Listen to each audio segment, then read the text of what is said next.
Hey, what's up mga guys? Welcome to Marinong Pusoy TV.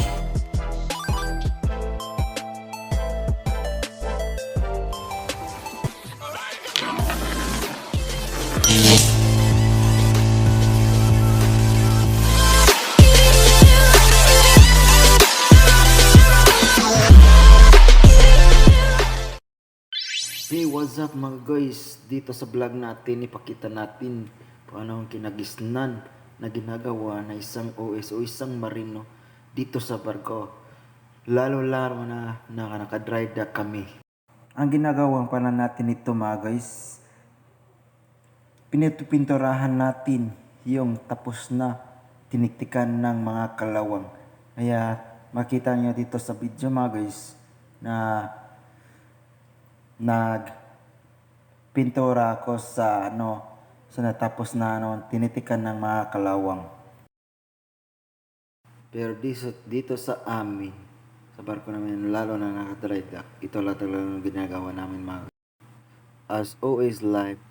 Ito na lang ginagawa namin guys, ng maintenance ng sa ship para mga wala yung kalawang at mas maging maganda yung barko. Mahirap talaga maka-dry dock mga guys kasi talagang titignan mo yung mga lahat ng doon sa loob, sa loob na yung barko. Kung mayroon bang nakalawang, tapos yung mga kalawang tatanggalin mo yun, tititikin mo yun, tapos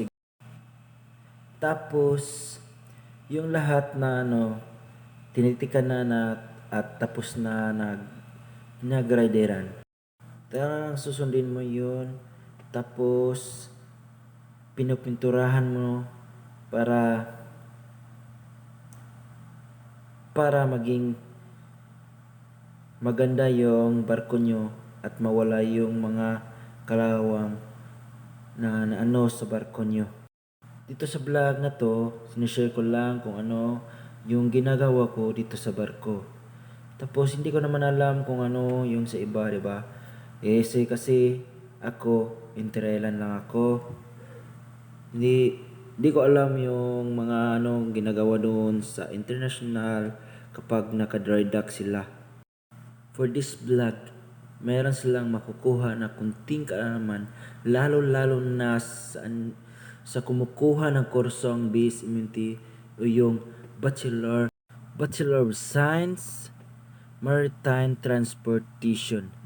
Sa hindi pa gumagraduate, matutunan nila kung ano ang ginagawa dito sa barko o ma-adapt nila kung ano ang ginagawa dito as OS life na magiging maintenance of the ship and cleanliness.